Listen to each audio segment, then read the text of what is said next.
Bueno, muy buenas tardes a todos y en primer lugar quería agradecer al proyecto Anijo por darme la oportunidad de participar y hoy voy a hablar sobre la representación del poder sobre ruedas, la monarquía y los carruajes. Igual muchos tenemos en la mente del carruaje como digamos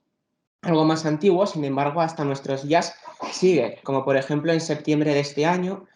por los 50 años del reinado de Gustavo XVI de Suecia, se llevó a cabo, digamos, la ceremonia en carroza, o también con la coronación de Carlos III de Inglaterra, también fue a través de la representación de lo que algunos autores han denominado como un trono sobre ruedas. El objetivo de esta ponencia es llevar a cabo eso a través de dos ejemplos, del famoso Ball Stagecoach, es decir, la carroza de ceremonias de la monarquía inglesa, y también un caso español con la berlina de la corona real. Sin embargo, para entrar un poco en contexto, vamos a hablar sobre la historia de los carruajes. La historia de los carruajes lleva desde el origen de los tiempos, sobre todo también en la zona de Mesopotamia, y fue poco a poco evolucionando hasta llegar hasta nuestros días. Primero a través pues, del uso de los carruajes como elemento de guerra, como por ejemplo la pintura que vemos de la tumba de Tutankamón, o también como ejemplos del triunfo, de ese poder imperial o de ese poder, digamos, estatal como símbolos del poder. Sin embargo, también para el transporte de personas o incluso de mercancías como en la Edad Media, y en el caso del poder regio, desde este momento, sobre todo se van a representar a caballo. Sin embargo, con la llegada del siglo XVI y especialmente del XVIII, va a eclosionar este fenómeno a través de esos grandes carruajes que darán a una tipología muy variada, tanto carruajes, berlinas, cupés, pero yo me voy a centrar para, digamos, debido a la complejidad del tema, los voy a denominar carruajes.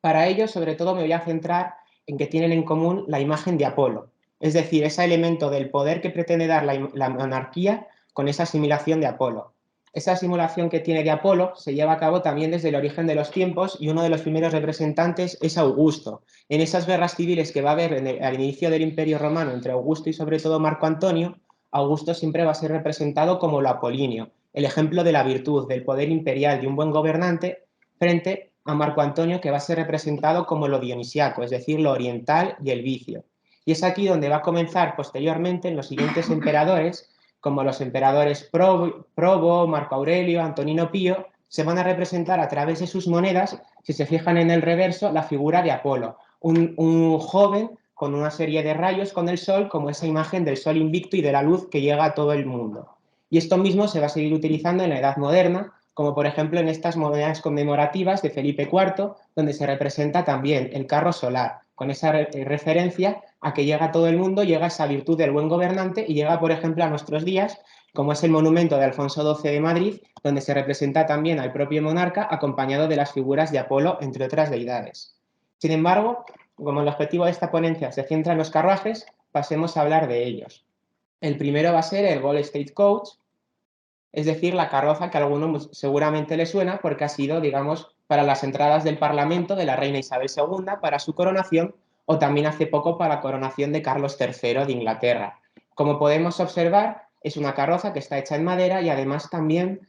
con pan de oro recubierta. Y también si nos fijamos en los laterales tiene una serie de paneles pictóricos. Y es ahí donde se hace un ejemplo de la exaltación de la monarquía. Esta carroza fue mandada a construir en el siglo XVIII para las bodas del rey Jorge III con Carlota de Mecklemburgo. Sin embargo, no pudo llevarse a cabo y fue con sus sucesores a partir de 1831 cuando se va a utilizar para las coronaciones de los reyes y también para las entradas del Parlamento británico. Sin embargo, ¿por qué se hace esto? Bueno, si nos acercamos más hacia los tipos de pictóricos que hay, nos encontramos en primer lugar esta de aquí que hace referencia a Apolo. Es el momento de Apolo en el Parnaso cuando está entregando ese elixir, ese néctar, a, digamos, a algunos poetas. Y es aquí donde se ve con todas las musas y las artes, entonces es esa referencia del rey como símbolo de la virtud y del arte y de las letras.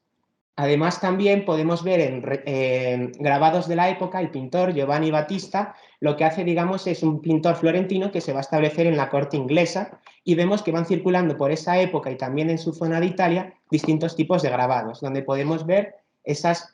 mezclas y ese parecido de la forma de representación del poder. Sin embargo, no solo se queda aquí, también entendemos que la monarquía inglesa en este momento va a comenzar ese dominio de los mares que será hegemónico a partir del siglo XIX y es aquí también como se le quiere presentar. En este caso nos encontramos con la alegoría de Inglaterra, llamada Britannia, donde se representa claramente con ese estilo clásico, el tridente de Neptuno, el casco y a su vez el escudo de Minerva, y también para decirnos que estamos ante la alegoría de Britania. Si se observan en este círculo, lo que observamos es una cúpula, es la Catedral de San Pablo, que hace referencia a que sería el río Támesis y por tanto es un ciclo de exaltación de esta monarquía.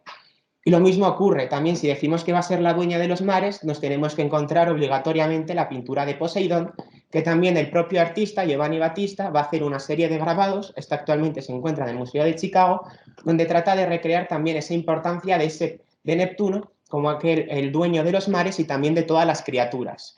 Y además también tenemos que en esta carroza los tritones que hay a los lados simbolizan que el poder llega a todo el mundo y en este caso a todo el imperio británico, y es una exaltación del poder que vemos que recoge desde época de Augusto esa imagen de un rey virtuoso y la lleva hasta nuestros días. Por eso y para terminar también nos encontramos esta, digamos, que es como el cuadro estrella, donde se representan a tres grandes divinidades, a Minerva, a Ares y a Mercurio, con el caduceo como el símbolo de la paz, sosteniendo la corona de San Eduardo, que es con la que son coronados los distintos reyes de Inglaterra. Por lo tanto, lo que estamos viendo es ese intento y esa traslación del poder de esa recepción de la antigüedad al propio monarca para que sea visto por sus súbditos en las ceremonias más solemnes. Sin embargo, aunque siempre podemos pensar que en esto, digamos, el ornato y el boato regio en Reino Unido siempre ha sido muy importante y ha llegado hasta nuestros días, también quería resaltar en esta ponencia, a su vez también por la horquilla cronológica, la berlina de gala de la corona real española, porque aunque es un ejemplo menos conocido, pertenece actualmente a las colecciones de Patrimonio Nacional, se utilizó hasta 1931 con la proclamación de la Segunda República en España y fue utilizada por los reyes Alfonso XIII y Victoria Eugenia.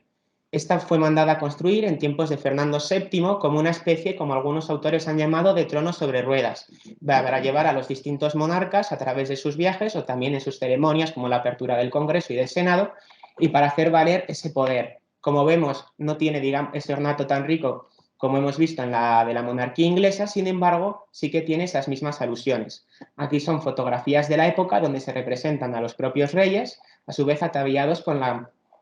la berlina y también en la parte de arriba, por ejemplo, las insignias imperiales, la corona y el cetro de poder. Sin embargo, si nos asomamos más, comenzamos a ver aquí una serie de esculturas y de grabados que lo que hacen es esa exaltación también a la monarquía y, como hemos hablado en concreto, estaría la referencia a Apolo, es decir, esa referencia de un rey virtuoso que sobre todo se quiere ensalzar en las artes y en las letras, como hemos visto que hacían los anteriores, tanto de los emperadores de época del Imperio Romano, como también en el caso inglés. Pero además también, si miramos un poco más en la época de cuando se hizo la carroza, en tiempos de Fernando VII, también nos vemos que hay este friso que se localiza en el Museo del Prado, justo digamos con la estatua de Velázquez. También es una representación alegórica del rey Fernando VII que está recibiendo las artes y las letras,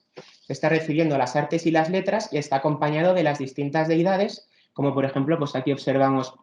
a Neptuno, también el león con las cibeles, pero también se representa a Apolo en esa idea de ese rey como mecenas de las artes y de las ciencias y por tanto de esa cultura que pretende dar.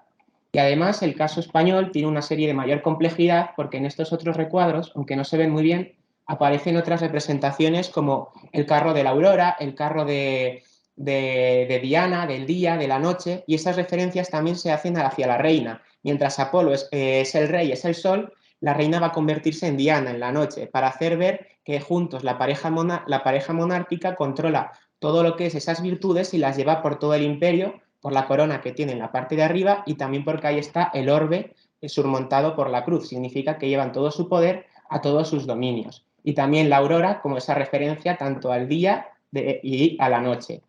Entonces, por lo tanto, hemos podido observar a través de estos dos tipos de carruajes cómo lo que pretenden es esa exactación del poder regio a través de dos ejemplos distintos, pero que están, digamos, entre los siglos XVII, entre los siglos XVIII y XIX, tanto en España como en Reino Unido, y además uno de ellos se sigue utilizando hasta la actualidad. Por tanto, esto nos implica que estos mensajes lo que pretenden hacer es esa exaltación del poder y que no nos tiene que parecer nada nuevo porque, como hemos visto, desde esa tradición clásica y de la antigüedad, seguían utilizándose, como en este caso, sobre todo destacando la figura de Apolo. Entonces, este es un primer inicio de la investigación para luego seguir pues, los círculos que concertaban estos autores o grabadores para poder, digamos, desempeñar o también si en otras monarquías se hacían estas cuestiones. Y muchas gracias.